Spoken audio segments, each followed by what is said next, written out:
Muchas gracias. Bueno, el título del trabajo tiene por título Por el rumbo de Tajín, Canchigua Tajín, análisis espacial de la zona de monumentos arqueológicos. Presenta a Mesli Hernández García bajo la dirección de la doctora María Teresa Rojas Rabiela.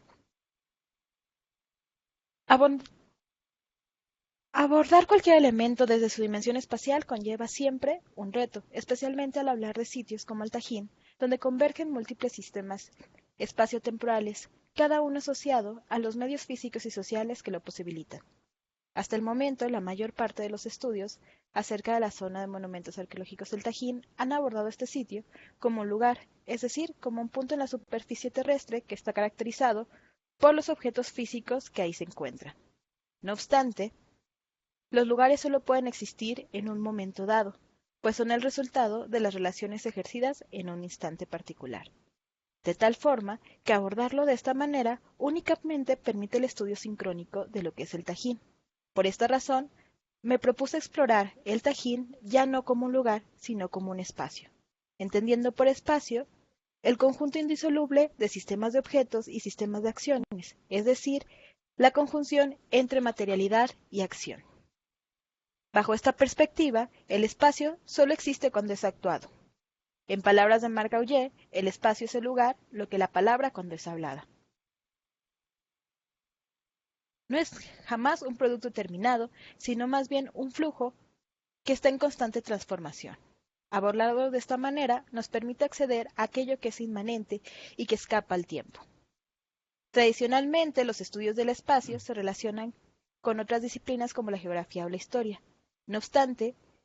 el espacio, lejos de ser un cuadro inerte, vacío, en donde se produce la vida, es el hecho social por excelencia. El espacio contiene y está contenido por las demás instancias, desde lo económico hacia lo político-administrativo e incluso lo ideológico. Ningún hecho social tiene tanta influencia en la vida del hombre, por lo que al explorarlo desde la antropología no estaríamos traicionando la búsqueda del conocimiento holístico o la otredad que tanto caracteriza a nuestra disciplina.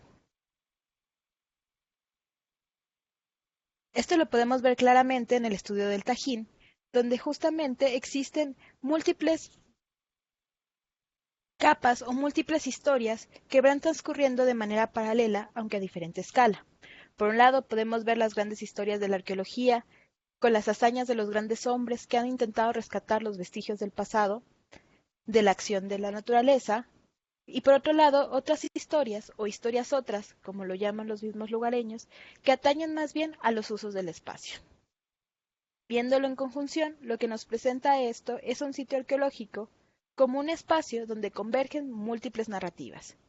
múltiples lugares que pudieran ser productivos, políticos, históricos e incluso económicos, que a su vez construyen narrativas y nos adentran en este proceso por el cual objeto y acción se van entrelazando, generando cada vez nuevos significados. El contenido del trabajo se divide en 6 apartados,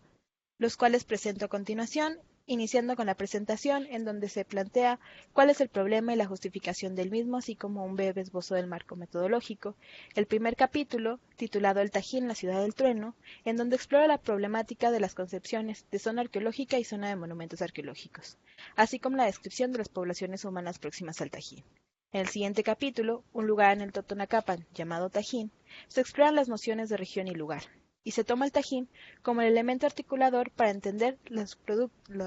relaciones que dan vida a la región del Totonacapan como tal.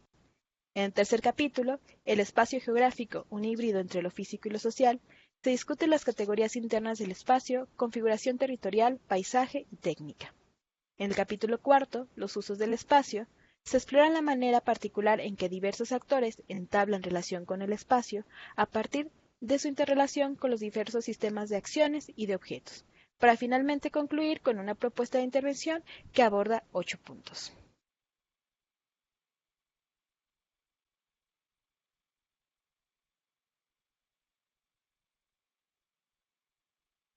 El objetivo general y los objetos particulares de esta investigación partieron de analizar la zona de monumentos desde la categoría del espacio propuesta por el célebre geógrafo humano Milton Santos. Como objetivos particulares, puede mostrar a través del testimonio de diversos actores la existencia de múltiples concepciones acerca de la zona arqueológica del Tajín, así como explicar mediante el uso de cartografía histórica cómo los cambios en el espacio están vinculados a diferentes formas de aprovechamiento del suelo, para finalmente terminar por explorar el uso diferenciado del espacio que deriva justamente de las interpretaciones que los sujetos puedan tener a partir del lugar que ocupen en este sistema.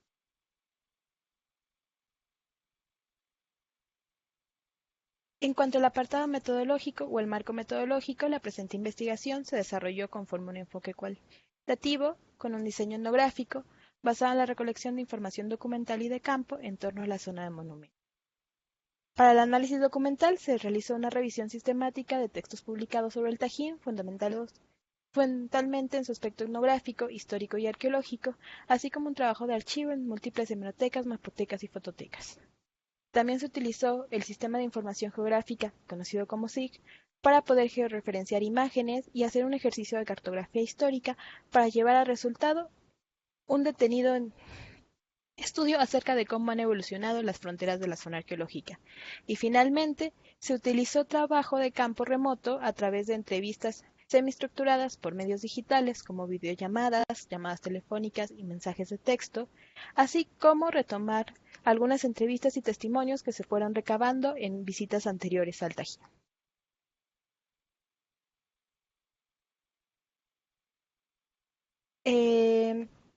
Atención a uno de los comentarios que se hicieron al texto, expongo algunas de las fuentes o los trabajos donde hice trabajo de archivo, que van desde el archivo de la Dirección de Departamento de Monumentos Prehispánicos al Archivo General de la Nación, el Archivo General del Estado de Veracruz, así como la Mediateca Digital de Lina, el archivo etnográfico de Isabel Kelly, que se encuentra en el Smithsonian, pero que también está digitalizado, así como la Hemeroteca Nacional Digital de México y la Mapoteca Manuel Orozco. En el primer capítulo, El Tajín, la ciudad del trueno, lo que realicé fue un breve esbozo de las nociones más básicas del Tajín, iniciando, pues bueno, por qué implica la construcción del vocablo, que puede ser dividido en dos sílabas, ta y jin, construido y humo respectivamente en la lengua totonaca, y que bueno, las grandes teorías al respecto es que puede ser o el nombre de una divinidad, o bien es un nominativo que deriva pues de la frecuencia con la que caen los rayos en las estructuras. A grandes rasgos lo que podemos decir es que se localiza en las tierras bajas del norte de Veracruz, a 16 kilómetros de Poza Rica y a 14 de Papantla, y que Piñachán y Castillo lo describen como una pequeña cuenca ocupada por lomeríos que descienden de norte a sur, con dos corrientes de agua que bajan por sendas cañadas y que se dirigen al arroyo Tlahuanapan. En cuanto a su vegetación original, se presenta, de acuerdo a la Conavio,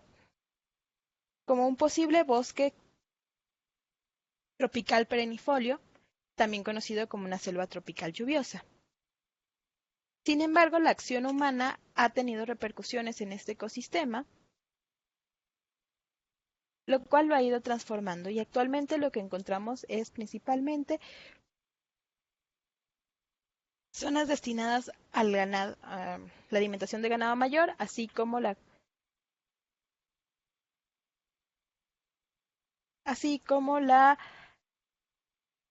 ay, el cultivo de cítricos. En este apartado también hicimos una mención acerca de cómo la agricultura en el Tajín, a partir del sistema de roza, tumba y quema, modificó el espacio principalmente al entrar en interacción con el bosque tropical. El bosque, o mejor dicho, el sotobosque hace el tan espeso, no permitía o no permite que el cultivo se lleve a cabo sin la ayuda humana, por lo cual es necesario crear un claro en el bosque, eliminando toda la vegetación. Por ende, o por eso el nombre del sistema de roza, tumba y quema, pues justamente se quita toda la vegetación que se pudiese encontrar, posteriormente se quema, se utilizan los restos para dar nutrientes al siguiente cultivo, mismo que con el paso del tiempo va a volver a ser absorbido por el bosque tropical, dando vida a otro sistema de vegetación secundaria conocido como acahual. Con el paso del tiempo, los acahuales van a ser o van a ir creciendo, generando dos distinciones que la población local mantiene para conocer el estatus de la vegetación en un sitio. Podría ser o bien el monte alto, que quiere decir que no ha sido tocado por el ser humano por 50 años más, o bien monte bajo, que aunque su nombre pudiese transmitir que la vegetación es de un tamaño bastante compacto, no necesariamente. Lo único que indica es pues justamente cuánto tiempo de descanso ha pasado desde la acción del hombre. Esto va a ser importante un poco más adelante cuando hablemos de los cambios en el espacio. A términos generales, también se incluye en este apartado, pues, la definición de por qué entendemos el Tajín como una ciudad prehispánica y no necesariamente como un centro únicamente de adoración, pues lo que nos encontramos son con construcciones permanentes, un trazado urbano, con indicativo de calles, pero sobre todo que tiene diferentes centros religiosos, pero también centros político-administrativos. De tal manera que el Tajín se muestra como una de las grandes ciudades al inicio del Epiclásico. Con el propósito de acercar al lector con la distribución espacial del Tajín, se retomó el plano topográfico realizado por Román Kloster y la explicación de Piñachán y Castillo que lo divide en tres grandes secciones: la Plaza del Arroyo, el Tajín Grande o el Tajín Chico, es decir, la sección norte, intermedia y sur. También se utilizó la cronología del Tajín a partir de los estudios de cerámica hechos por Wilkinson, en donde podemos ver que el Tajín inicia con una fase preurbana desde el 600 después de Cristo, que va a ir creciendo hasta su consolidación en el 800 y finalmente entra en una fase de declive cerca de 1100 para que para el 1500 ya se encuentre totalmente abandonado. Acerca del origen del Tajín existen diversas teorías, algunas que plantean un posible origen totonaco, huasteco o incluso nahua. Sin embargo, pese a todo, lo que nos vamos a encontrar es que la permanencia del grupo étnico totonaco en las ruinas ha generado durante siglos una estrecha relación que realmente puede ser muy difícil de negar, de tal forma que para los actuales habitantes del Tajín, el sitio arqueológico es de ellos o se asumen como parte de su historia, como los descendientes de la construcción, pese a lo que pudiese decir la controversia arqueológica. Dentro de este apartado también se explora pues la diferenciación entre zona de monumentos arqueológicos y una zona arqueológica. Para poder explicar eso es preciso entender que no existe una definición clara acerca de lo que es un sitio arqueológico, por lo cual la diferencia entre una zona de monumentos y un sitio es más bien axiológica más que pragmática. Realmente la diferencia parte de que las zonas de monumentos son reconocidas como tal después de que han sido mencionadas en un decreto presidencial que determina que el espacio circunscrito por la poligonal queda bajo la jurisdicción del Poder Federal. Esto conlleva que el Poder Federal va a tener poder sobre su protección, conservación y restauración. Como comentaba originalmente, pues no existe una definición clara de lo que es un sitio arqueológico, por lo cual yo parto de la definición de Clifford Geertz, que plantea que, bueno, que un sitio arqueológico es todo aquel espacio o todo aquel lugar donde un arqueólogo hace una excavación. Aunque pueda ser, o aunque pueda parecer tautológica en un inicio, pues esta definición lo que nos permite, sobre todo en un lugar como México, con un potencial arqueológico tan grande, es dejar en claro que la distinción entre uno u otro tiene que ver con el alcance de la protección, y esta protección únicamente deriva de que el sitio haya sido explorado de manera adecuada. Bueno, como última fase de este primer capítulo, se hace un llamamiento primero a explorar más que nada las comunidades humanas, las comunidades vivas que se encuentran cerca del Tajín, por un lado, reconociendo que tradicionalmente se han hablado de ellas como comunidades o como pueblos, lo cual de alguna manera conlleva a considerarlas espacios que se han detenido en el tiempo, o bien que están sujetas a la zona arqueológica, es decir, que los vestigios arqueológicos tienen preponderancia sobre ellos, lo cual tiene también implicaciones políticas y sociales. de tal manera que lo que se propone a lo largo de esta investigación es hablar más bien de localidades, siguiendo los parámetros que plantea el INEGI, pero también manteniéndolas todas al mismo nivel, porque el constructo de localidad y de comunidad, perdón, el constructo de comunidad también conlleva una construcción histórica sobre cabeceras y sujetos. Y seguir manteniendo esta lógica lo que tiende es a darle preponderancia a la congregación Tajín, que es la más grande y a la cual se le suele dar más importancia a la hora de realizar trabajo con comunidades que con cualquiera de las otras. El siguiente capítulo, titulado Un lugar en el Totonacapan, llamado Tajín, lo que busco explorar es justamente cómo el concepto de región nos puede ayudar a entender cómo el Tajín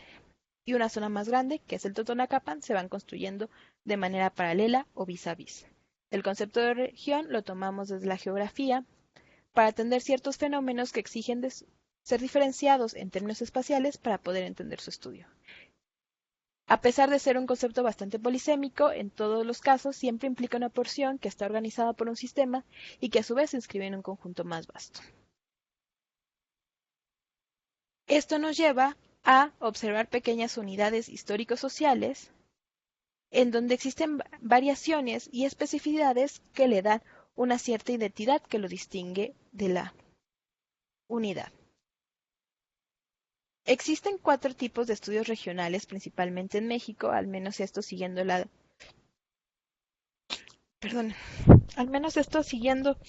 descripción de la Peña. Lo que hice fue tratar de analizar cómo diferentes textos entran acerca del Totonacapan entrarían en esta clasificación. Empezando pues primero por los procesos productivos regionales, tomando como parteaguas el libro de Emilio Curi, Un pueblo dividido, comercio, propiedad y comunidad en Papantla, donde vamos siguiendo cómo la producción de vainilla va a tener implicaciones político y sociales. Seguido por los mercados regionales de productos y tabaco, con el libro de la doctora aquí presente, Cuando los arrieros perdieron su camino, Sistemas de dominación regional, con aquellos que vuelan, de Victoria Chenó, que también tocaré un poco más adelante, y finalmente acerca de patrones regionales de cultura, y tomo en este caso como referente el libro Ichón acerca de la religión de los totonacas de la sierra. De acuerdo con Guillermo Bonfil Batalla,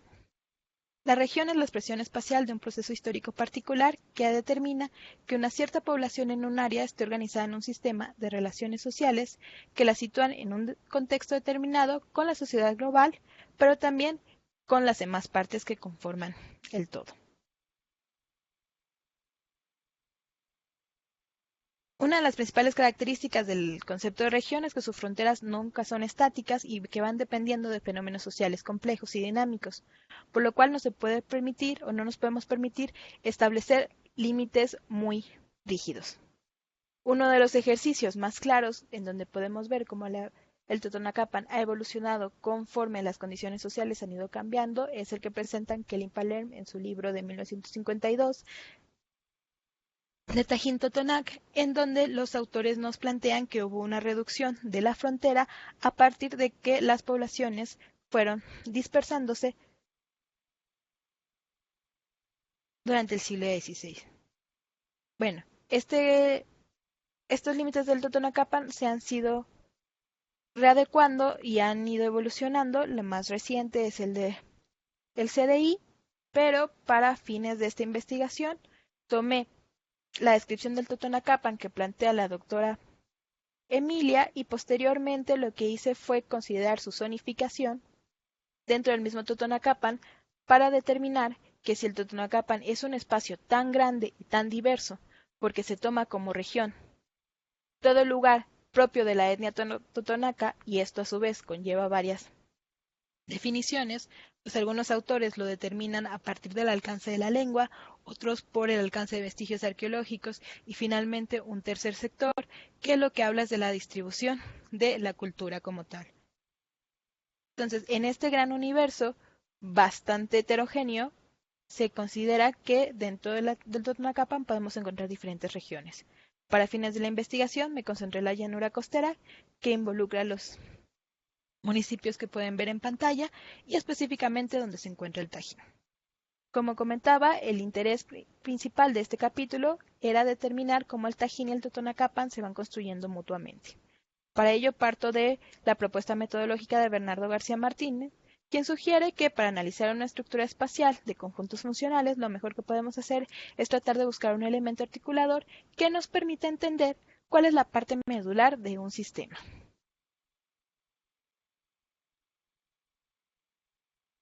A lo largo de este capítulo voy construyendo cómo la evolución del concepto del Totonacapan ha ido evolucionando, primero en el siglo XVI, donde las primeras menciones aparecen como una entidad territorial muy particular, que posteriormente se van a ir adecuando a la mentalidad o a la lógica colonial, que lo que hace es tratar de buscar un símil entre los modos geográficos o la forma en que se delimitaba el espacio anteriormente a buscarles símiles con mm, a buscarles símiles con productos que viniesen del viejo mundo. De tal manera que en este momento el Totonacapan, que era entendido como una entidad territorial muy particular, en donde solo se encontraban los totonacos distintos de la población de Cepoala y de otras comunidades, empiezan a creerse o se empieza a formar la idea de una sola unión político-administrativo derivado de una lengua en común. Posteriormente, esta noción de la lengua en común como eje articulador se va a trasladar hasta el siglo XIX, donde sigue imperando, y el ejemplo más claro lo encontramos en la geografía de las lenguas y la carta etnográfica de Orozco y Berra, y este va a ser lo que se mantenga como principal criterio para entender qué es el Totonacapan hasta bien entrar al siglo XX, cuando por fin entra la evidencia arqueológica como parte de los criterios a considerar. Quien va a realizar este cambio o este parteaguas va a ser Kirchberg. Y esto es muy importante porque hasta ese momento la idea o la noción del Totonacapan pues estaba forjada únicamente a través de los testimonios de los conquistadores y las amplias retóricas de sus comentaristas acerca de la distribución de la lengua. Cuando Kirchberg finalmente toma la idea de considerar elementos arqueológicos, aparece una nueva visión del espacio, una nueva visión del Totonacapan, pero que también tiene sus bemoles. Y la principal, o la más grande de ella, es que si diversos autores, entre ellos el que acabo de citar, plantean que el Totonacapan implica casi todo el estado de Veracruz, habría que explicarse por qué los motivos arqueológicos son tan disímiles entre las dos grandes ciudades que definen el Totonacapan arqueológico, que son Tajín y Zempoala. Para ello, Kirchberg y posteriormente Payón se van a sumar a esta teoría de los estratos culturales para tratar de explicar esta paradoja, diciendo que, que el Tajín, que es el norte del Totonacapan, implica un proceso cultural en donde los totonacos no tuvieron tanta influencia de otras culturas, como pudo haber sido en el sur, en donde Zempoala plantea un desarrollo cultural con la influencia de estas culturas, sobre todo chichimecas, que vienen desde el altiplano central. Así se explican las grandes diferencias sin romper la idea de la unidad territorial que es el Totonacapan. Con base en todo lo anterior y tomando en cuenta la noción de endoterritorio propuesta por Alicia Barabás, lo que planteo es que el Tajín puede ser visto justamente como un centro de densificación significativa, a partir del cual se plantean fronteras comunales a nivel regional y subregional. Es decir, el Tajín se plantea como un punto de partida en donde todo lo que se parezca a la arqueología que aquí encontramos puede ser considerado totonaco y por ende parte del Totonacapan, al mismo tiempo que también crea una frontera a nivel subregional porque se define el Tajín del norte, el Totonacapan del norte del Totonacapan del sur. Pero esta es la primera parte de un ejercicio que implicaba una construcción dialéctica, ya que vimos que el papel que el Tajín tiene en la construcción teórica del Totonacapan, era preciso partir ahora de los procesos regionales que daban vida al Totonacapan, que explicasen lo que ocurría en el Tajín. Para ello me voy hacia lo que es la etapa colonial para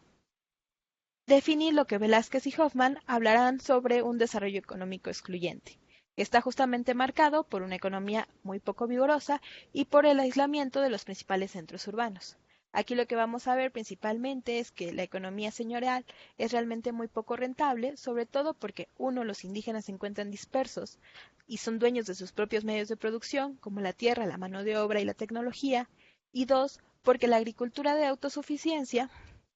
realmente cumple con todas las necesidades. Por un lado, las condiciones climáticas no permitirían que generaran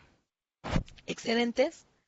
que no se pudrieran dada la humedad y por el mismo tiempo pues no hay una salida comercial viable. De tal manera que bueno, la producción de autosuficiencia es lo más racional en este contexto. De igual manera, lo que Quedan 10 vemos, minutos, Mesli, 10 ah, minutos. perdone, igual lo que vemos es que la cría del ganado puede ser muy importante y esto se va a desarrollar hasta el siglo XVIII y XIX, donde las haciendas van a ser este punto de contención entre la población indígena y la población española. El gran meollo del asunto es que vamos a ver que los españoles y los indígenas van a tener concepciones muy distintas acerca del espacio, sobre todo el espacio habitado, porque para los hacendados españoles el Totonacapan y toda la región de la llanura costera pues está compuesta por vastas extensiones de tierra ociosa que no se encontraba poblada y que estaba disponible. Del mismo modo, la población indígena consideraba que estos territorios pues sí tenían una funcionalidad, que era formar parte del sistema acrológico de Rosa, Tumba y Quema. Posteriormente, cuando llegamos a la época de la independencia, lo que vemos es que estas tensiones se van haciendo cada vez más fuertes y que existe una imbricación entre lo que son los grandes comerciantes de vainilla y las autoridades del viejo régimen, de tal manera que para muchos insurgentes el deshacerse de los grandes hombres, como en este caso tomó a Juan Vidal como significativo, implica realmente deshacerse del viejo régimen. No obstante, en un giro irónico de los casos, lo que pasa es que este viejo régimen de grandes comerciantes de vainilla se van a convertir en las nuevas autoridades de un México que es incipiente. Por esta razón, los rebeldes totonacos deciden no dejar las armas. Cuando regresan, después de una batalla bastante larga, lo que se dan cuenta es que sus terrenos han sido ahora tomados por las grandes haciendas y que solo hay dos caminos, ya sea la vía jurídica, como lo plantea Victoria Chenó, o bien la invasión de terrenos, como nos lo presenta Duce. Esto nos va a llevar hasta 1826, en donde el incipiente gobierno mexicano decide que tenemos que poner, bueno, que tiene que poner una nueva ley agraria que limite los terrenos comunales, los cuales tendrían que ser reducidos a propiedad particular y repartidos entre todas las personas de la comunidad.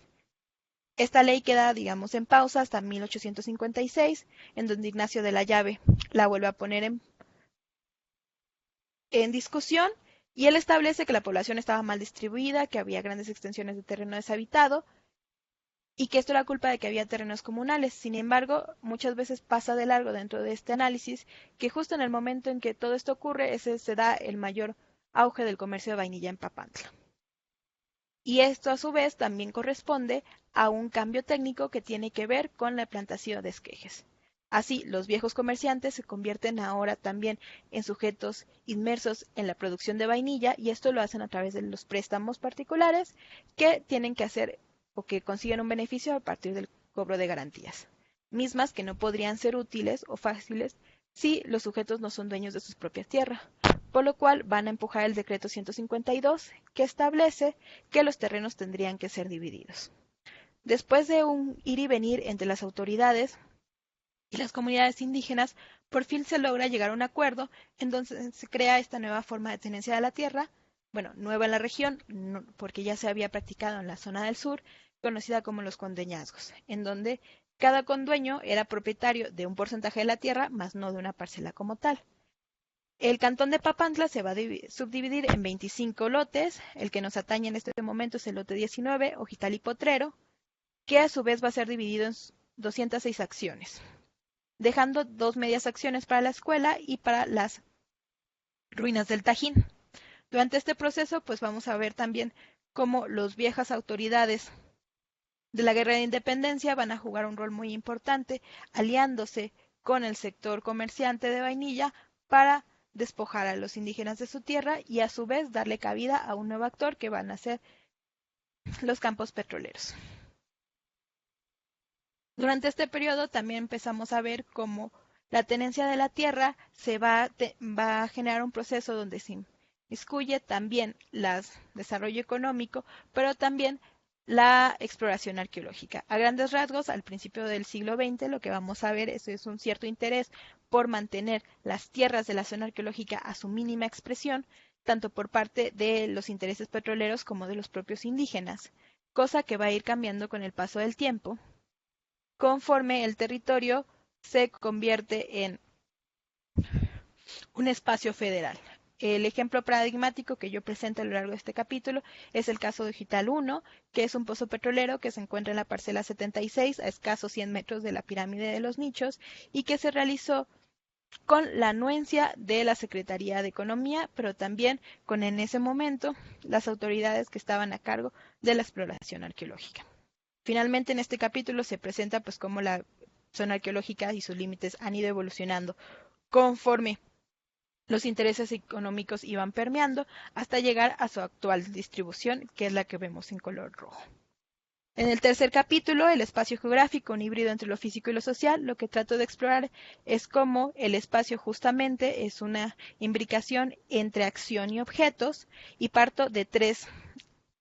conceptos principales, que es la configuración territorial, entendiendo por ella todos los objetos que se encuentran, ya sean construidos por el hombre o la naturaleza, pero todo aquello que se encuentra sobre un espacio. El paisaje, que es justamente esta configuración territorial, pero a través de la experiencia, es todo aquello que alcanzamos a percibir con nuestros sentidos. Y finalmente la técnica. La técnica la defino como justamente los medios tanto sociales como instrumentales que permiten que el ser humano se desarrolle su vida, pero con ellas también cree un espacio. Para ello para explicarlo, utilizo una alegoría a la obra de Velázquez que pongo aquí enfrente, en donde pues explico de qué manera pues el medio natural se ve aquí relacionado con lo que ha construido el hombre, que en este caso es la locomotora, pero que a su vez todo esto nos explicaría si los medios sociales e instrumentales, que es pues una economía muy basada en la exportación de recursos naturales, como también un instante político-social que permitió que cierto tipo de tecnología atravesara por el territorio.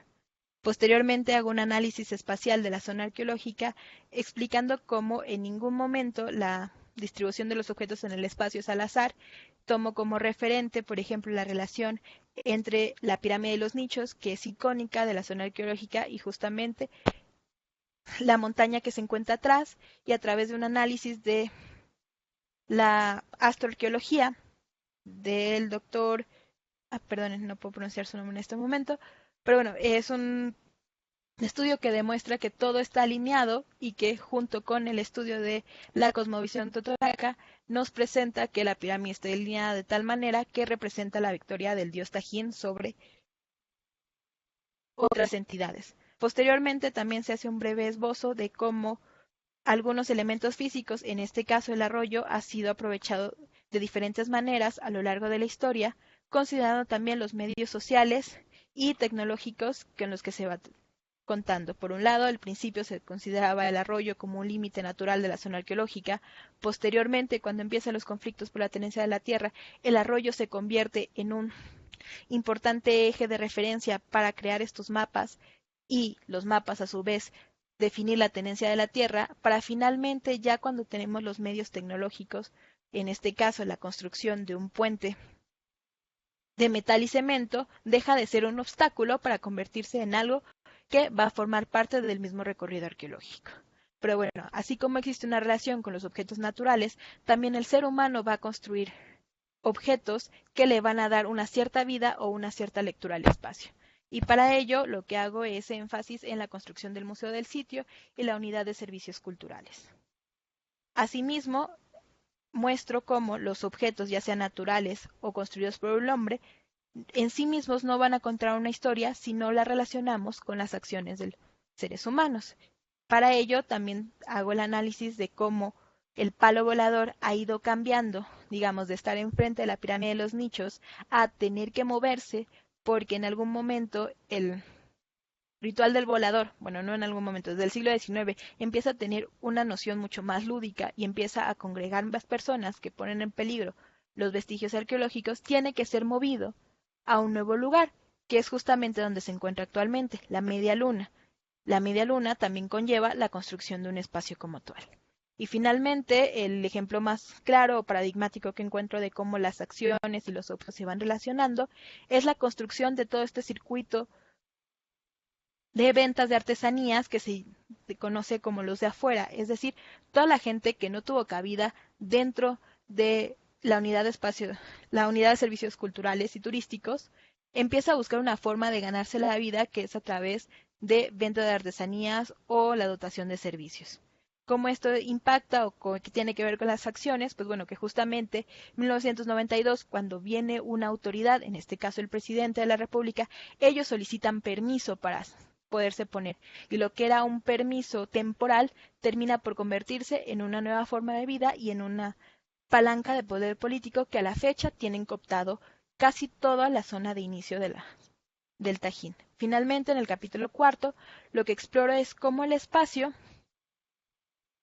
se percibe de manera diferenciada por los actores dependiendo del lugar que ocupen en todo este sistema. Es decir, la configuración territorial puede ser la misma, pero los actores van a tener nociones distintas del espacio dependiendo de lo que ellos alcancen a percibir. En primer caso, lo que presento es la historia de dos mujeres que son de la misma comunidad, que comparten el mismo nombre de pila. Lo titulo El cuento de dos Epifanias, en donde se muestra cómo la primera, que es Epifania Morales, va perdiendo cabida en la zona arqueológica, a pesar de haber sido de las primeras generaciones en tener casi el monopolio, por ser hija de uno de los primeros custodios, conforme una nueva generación de custodios va teniendo cabida en la zona arqueológica, hasta que es desplazada completamente. Y cuando ella se va, pues la segunda Epifania logra tener ahora el monopolio y es de hecho una figura icónica de la zona arqueológica. Los turistas van a buscarla específicamente y ella se presenta justamente como embajadora de la cultura totonaca. Finalmente, bueno, un ejemplo de un volador que también es comerciante, demostrándonos que, contrario a lo que diga Staffi, no están peleadas las dos visiones, o sea, lo simbólico y lo ritual no tiene que estar peleado con lo pragmático económico. También explora la relación entre los conserjes y los custodios y cómo hay una diferenciación entre aquellos que son propios de la comunidad y que tienen trabajos de índole más manual con autoridades que suelen venir de afuera y que no conocen las prácticas culturales de la zona arqueológica y que eso conlleva a enfrentamientos desde inicios del siglo pasado hasta la actualidad. La tenencia de la tierra, que es un escollo sin resolver porque desde el que empiezan las exploraciones arqueológicas del Tajín ha habido una práctica bastante depredadora de los arqueólogos o investigadores de realmente entrar y accionar y después pedir permiso a las comunidades, mismas que terminan quedando sin nada porque sus tierras pierden tanto el valor de uso como el valor de cambio, porque al ser la exploración arqueológica motivo de expropiación nacional, pues no tienen mucha cabida para la negociación. Y finalmente, pues el tema de la parcela 126, que es un conflicto social que tiene que ver justamente con que el interés arqueológico ha preponderado por sobre el uso del suelo que acorde a las comunidades o acorde a las localidades tiene que ver con su derecho al crecimiento. Finalmente, como conclusiones, planteo 5 puntos importantes. La primera es el abandonar el concepto de comunidad para hablar más bien de localidades por todo lo que comentamos acerca de una relación desigual y las implicaciones políticas. El segundo es observar el Tajín ya no solo en su materialidad, sino como una realidad relacional y las implicaciones que esto tiene para justamente la negociación con las poblaciones. Transitar de un modelo de gestión que trascienda de la protección de los bienes arqueológicos para convertirlos más bien en detonantes de un desarrollo sustentable y un desarrollo sustentable tanto en lo ambiental como en lo social. Reconocer que no son los objetos en sí mismos, sino la sociedad que en la sociedad actuando sobre sí misma a través de los objetos, lo que le da vida al Tajín, y finalmente pues alejarnos de las visiones dicotómicas que plantean que los usos del espacio tendrían que ser mutuamente excluyentes. Gracias.